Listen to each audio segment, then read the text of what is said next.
খোদার কসম তোরে আমি ভুলতে পারবো না রে,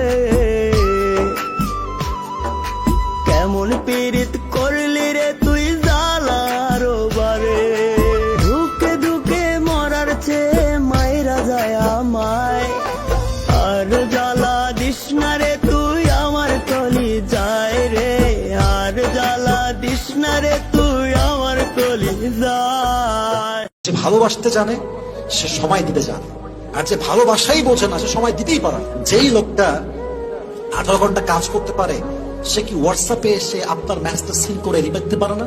পারে। ওই ব্যক্তিত্ব নাই, ওই মনোমাইন্ড নাই, ওই ভালোবাসা নাই। আপনার কি মনে হয় যে একটা মেয়ে এত ব্যস্ত যে সে তার পুরো সময়ের ভিতরে তার স্বামীকে কল দিবে? টাইম মানে কিসে ব্যস্ত? ও কি এমন মহারানী হয়েছে? এটা ঠিক না। ভালোবাসার সবচেয়ে বড় দায়িত্বটা হচ্ছে সময় দেওয়া, সময় কাটানো। সময় কাটালে ঘনিষ্ঠতা বাড়ে, সম্পর্ক সুন্দর হয়, একটা ভালো সম্পর্ক হয়। বিশ্বাসের উপর তোমাকে ছেড়ে দিছি, শুধু একটা কথাই তুমি মনে রাখবে, আমাকে যদি তুমি ঠকাও তাহলে তুমি একদিন ঠকবেই। মাঝখান থেকে পবিত্র একটা ভালোবাসাকে তুমি হারাবে।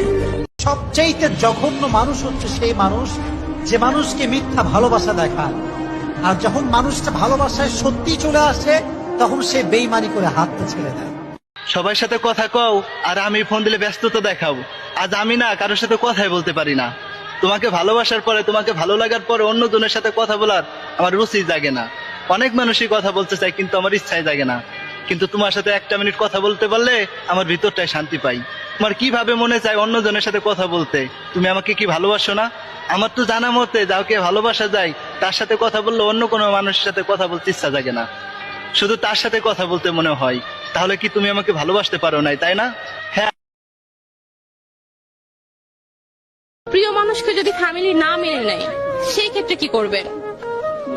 পালাই যাব। পালিয়ে যাবেন কেন? কারণ ফ্যামিলি আজ না হোক কাল মেনে নেবে। প্রিয় মানুষকে হারালে তবে আর পাবো না, তাই না? প্রিয় মানুষকে যদি ফ্যামিলি না মেনে নেয় সেক্ষেত্রে আপনি কি করবেন? তাকে শেষ পর্যন্ত পাওয়ার চেষ্টা করব। শেষ পর্যন্ত পাওয়ার চেষ্টা করবেন। আচ্ছা, তারপরও দেখা যাচ্ছে ফ্যামিলি মানছেই না, তারপরে কি করবেন? তাকে নিয়ে হয়তো দূরে কোথাও চলে যাব।